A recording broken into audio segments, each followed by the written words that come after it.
और इनके खिलाफ केस रजिस्टर कर इनके घरों में कोर्ट वारंट के साथ और पूरी प्रोफेशनल तरीके से इनके घर सर्च हुए। ये पिछले 48 घंटे के अंदर करीब 10 जगह पे ऐसे सर्च हुए हैं। 7 लोगों को हमने आइडेंटिफाई करा है, जिन लोगों ने मतलब 100% जब हमको पता चल गया कि इन लोगों ने ड्रोन पाकिस्तान से आए हुए ड्रोन से सामान को रिसीव करा है। तो इनमें से 3 लोगों को हमने ऑलरेडी अरेस्ट कर चुके हैं। इसमें सीआईडी काउंटर इंटेलिजेंस जम्मू की केस स्पेशली रजिस्टर्ड है, पर इसकी कोऑर्डिनेशन और इसकी ग्राउंड लेवल की इंटेलिजेंस दोनों मिलकर करा है। और आज के दिन में जो एविडेंस के तौर पर जिनको हिरासत में ले लिया गया है वो गुलशन नाज हैं। ये पाया गया कि वो पुराने जो ऑलरेडी अरेस्टेड यूएपीए में बहुत मशहूर हो गए, मतलब इल फेमस जिसको हम कहेंगे ताली शाह की बीवी हैं। इन्होंने काफी सारे सामान ड्रोन पे आए हुए सामान को रिसीव करा है। ये कोटरंका के रहने वाली हैं, राजौरी के। दूसरे जो अरेस्टेड पर्सन है वो है इम्तियाज अहमद। ये मोहम्मद लेठा के बेटे हैं और ये लालकोटी कोटरंका का रहने वाला है, राजौरी का। ये भी ड्रोन के सामान को रिसीव करने के एलिगेशंस में इनको भी अरेस्ट किया गया है। तीसरा बंदा जो है वो आबिद शाह है। ये हकीम शाह के बेटे हैं और बुद्धल राजौरी के रहने वाले हैं। इनके खिलाफ भी सबूत आ चुके हैं और ठोस सबूत आने पर जब घर पे सर्च हुआ तो इनके इलेक्ट्रॉनिक और डिजिटल एविडेंस मिला, जिसमें हमें ये पक्का पता चला कि जिस तरीके से इन्होंने पाकिस्तान के साथ बात करते थे और सामान को रिसीव करने के बाद इन लोगों ने आगे भी इसके डिस्ट्रीब्यूशन की लूप में इन्होंने रोल अदा करी है। इन्वेस्टिगेशन जारी है और सरप्राइज मेंटेन करना लाजमी है। कोई भी इन्वेस्टिगेटिंग एजेंसी या पुलिस इस पे एक एहतियात बरतता है। तो आज के दिन में ये इन्वेस्टिगेशन में इन लोगों के आगे के जो फॉरवर्ड लिंकेजेस हैं, इन लोगों ने जो पैसे बांटे हैं, उन लोगों को भी निशानदेही चल रहा है। लाखों के हिसाब से पैसे आए हैं और इन पैसों को इन्होंने छोटे छोटे रकमों में आगे बहुत सारे लोगों के बीच में बांटा हुआ है तरह तरह के काम के लिए। पर अभी ये पूरी इन्वेस्टिगेशन जारी है।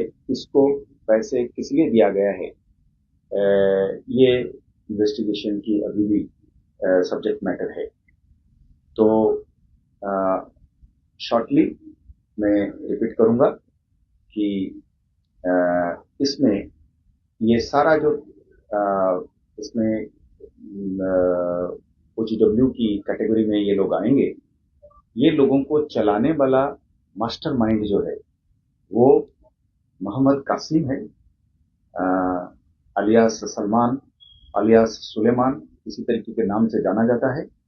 ये अंद्राला माहौर का रहने वाला है और आज के दिन में पाकिस्तान में बसता है और यूएपीए की कानून के तहत गवर्नमेंट ऑफ इंडिया ने इसको ऑलरेडी डेजिग्नेटेड टेररिस्ट के तौर पे करार दिया है। और कल ही हमने कासिम के नाम से 10 लाख रुपए की रिवार्ड रखा हुआ है कि इसके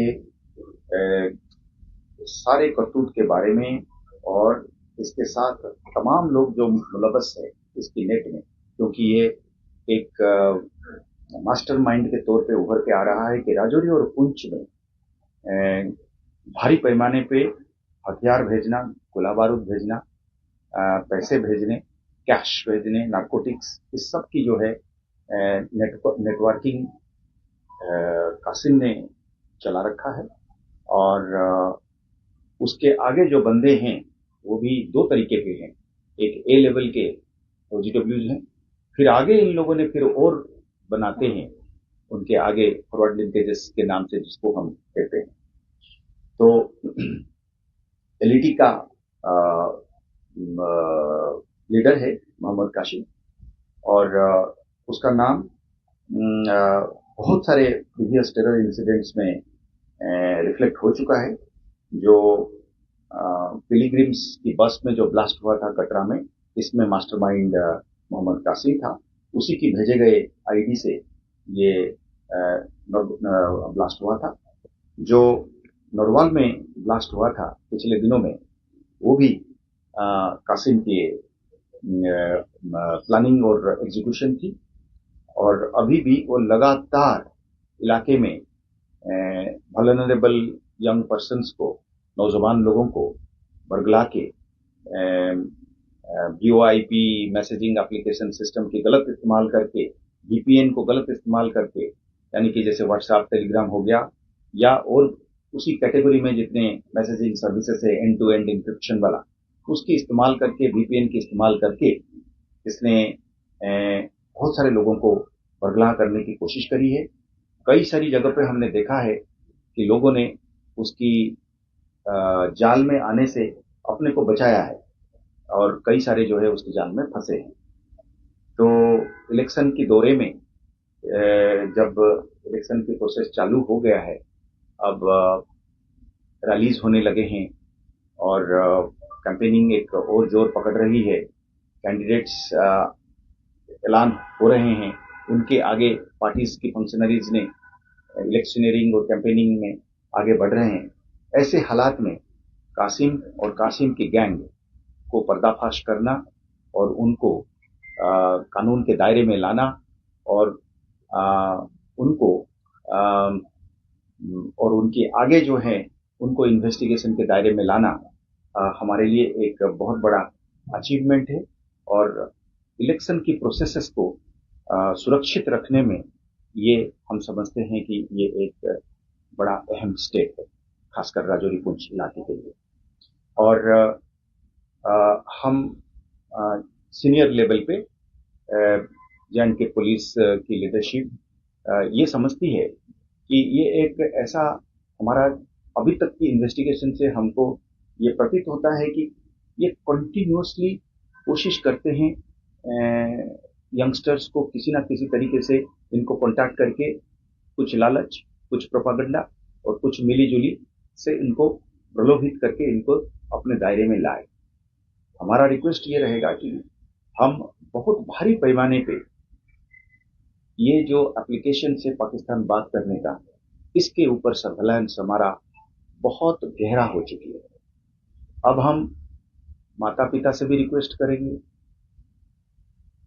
टीचर्स और जो गार्जियंस हैं या मोहल्लेदार हैं, कम्युनिटी के लीडर्स हैं, इन सब से हमारा गुजारिश रहेगा कि एक मुहिम के तौर पर, एक पैगाम के तौर पर एक मैसेज फैलाया जाए कि साहब बाहर इस तरीके से बात करके उनका चुंगल में फंसने का मतलब वो कानून के दायरे में आएंगे, आज नहीं तो कल वो पकड़े जाएंगे। जैसे अभी भी कई बार मेरे सीनियर साथियों ने कहा कि सर क्या एक अमनेस्टी के तौर पे हम ऐलान कर सकते हैं, कानून क्या हमें इजाजत देगी कि जो लोग आगे इनसे पैसे लिए हैं वो खुद हाथ खड़े करके सामने आ जाए, क्योंकि वैसे तो हमको पता चल ही रहा है। तो अब वो लोग खुद अगर आते हैं, कहते हैं कि साहब हमने इनसे पैसे लिए थे, तो क्या हम इनको कानून में कोई कंसेशन दे सकते हैं? अब इसकी एक्चुअल इम्प्लीकेशंस अभी हम खुद ही स्टडी कर रहे हैं हमारे सीनियर लॉ ऑफिसर्स के साथ मिलके। पर अप्रूवर का जो कानून है वो हम उन तक उनका लाभ पहुंचाने के लिए तैयार हैं, उनको बिल्कुल कानून के बाहर रखने के लिए तैयार है। देखिए, मतलब कानून कई बार जो है लकीर की फकीर चलता है। एक बच्चा 5,000 या 10,000 या एक गरीब इंसान, इस तरीके की जो लोग पकड़े गए हैं जिन्होंने लाखों करोड़ के हिसाब से पैसे पकड़े हैं पार से, अगर उनमें से इन्होंने 5,000 10,000 किसी को आगे दिए हुए, अगर वो खुद ही खड़ा होकर आके कहता है कि सर मैंने तो 10,000 रुपए लिए हैं, पर पकड़ा हुआ है, तो 10,000 रुपया जो है वो टेरर का पैसा है, वो वो पाकिस्तान का पैसा है, वो नारकोटिक्स का पैसा है। तो इसलिए वो पैसा 10,000 क्यों ना हो, 10 रुपए क्यों ना हो, कानून के हिसाब से जुर्म उतना बनता है। पर क्या हम ऐसे लोगों को कानून के ही सहारा लेकर इनके लिए एक और रवैया बरत सकते हैं? हमारी हमारी कोशिश रहेगी कि हम फर्क करें, पर तभी कर पाएंगे जब बंदे खुद अपनी तरफ से वापस आएंगे हमारे पास ये कहते हुए। ये एक टाइप का पैगाम है। दूसरा पैगाम है कि अभी तक जो फंसे नहीं है पर उनके कम्युनिकेशन में है, उनसे बातचीत कर रहे हैं, इस तरीके का सैकड़ों लोग हमारे नजर में अभी हैं। हम ये देख रहे हैं कि बात क्या चल रही है, किस तरीके से चल रही है, और जैसे ही हमको पता चल जाता है अच्छा ये फलाने वाला जो है ड्रोन का रेसिपिएंट के दायरे में है, तो फिर हमारे उसके खिलाफ हमारे पास सबूत आ जाते हैं, फिर वो उसके दायरे में आएगा। तो यही आज का प्रेस ब्रीफिंग की सारांश था। और हमने जैसे अभी हम आप सब लोगों को इस तरीके की जो ये है कासिम की फोटो है और दो अलग अलग फोटो है, हमने 10 लाख रुपए की रिवार्ड इसमें ऐलान करा है और हम आपको भेज देंगे।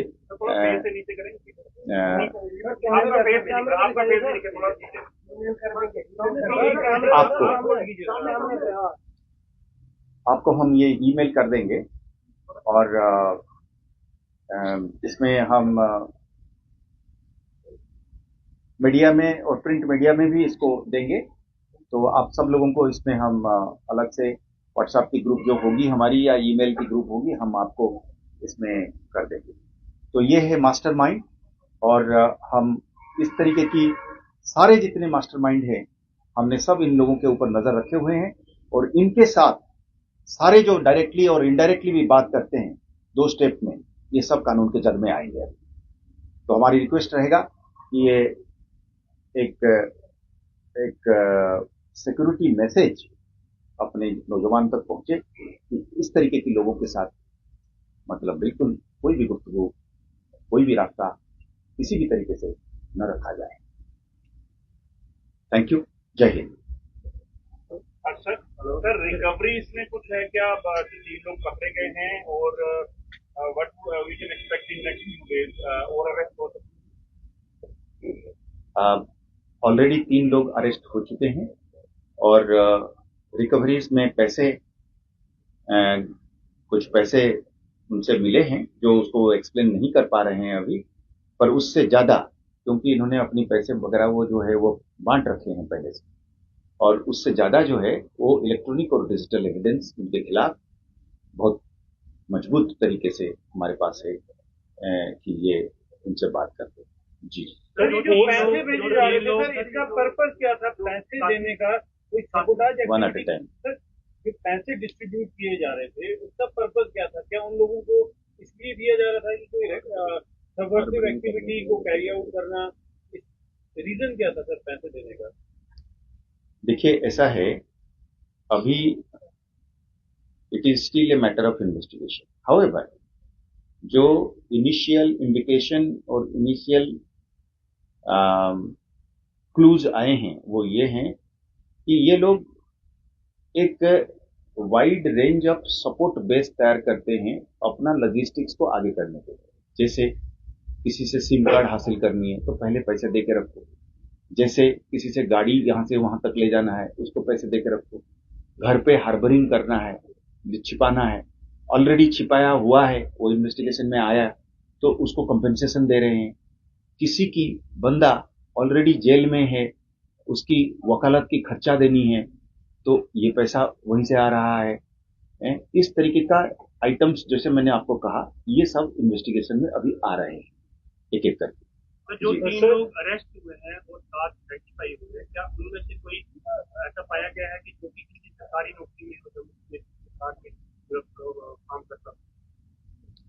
अभी इसकी इन्वेस्टिगेशन शायद चल रहा है, मैं एकाएक शायद न बता पाऊं इस वक्त, मे बी नेक्स्ट फेज में जब ये इन्वेस्टिगेशन आगे बढ़ेगा तो हो सकता है